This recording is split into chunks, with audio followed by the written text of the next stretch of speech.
Kita beralih ke berita selanjutnya. Ribuan simpatisan Ahok padati lapangan Puputan Renon Denpasar. Mereka menggelar aksi damai sebagai wujud dukungan kepada Ahok.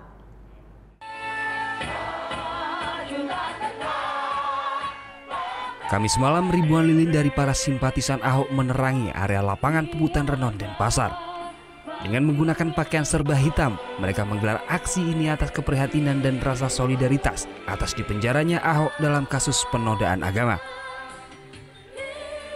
Aksi yang berlangsung sekitar 2 jam sejak pukul 6 sore ini diisi dengan berbagai acara seperti pembacaan puisi untuk Ahok, menyanyikan lagu-lagu kebangsaan dan orasi. Koordinator aksi solidaritas untuk Ahok, Arief Waworuntu mengatakan kegiatan ini merupakan aksi spontanitas sebagai wujud dukungan kepada Ahok.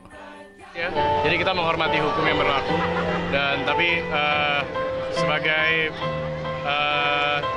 salah satu simpatisan juga mungkin ya, kita terus mendukung perjuangan beliau karena perjuangan beliau belum berakhir. Sebagian besar masa yang datang ke aksi ini mengaku kecewa atas keputusan hakim yang menjatuhkan vonis 2 tahun penjara kepada Ahok. Kenapa orang baik malah dijahatin, orang jahat malah dibaikin. Pokoknya saya menuntut keadilan. Adil.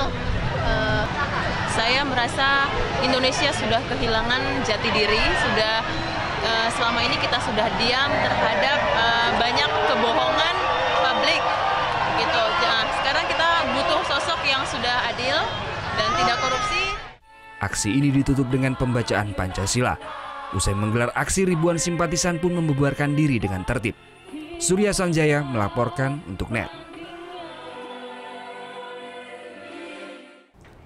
Thank you. Udah selesai nonton beritanya? Jangan pergi dulu dong. Subscribe dulu dan nonton tayangan lainnya di sini. Subscribe, nonton lagi. Subscribe, nonton lagi. Kak.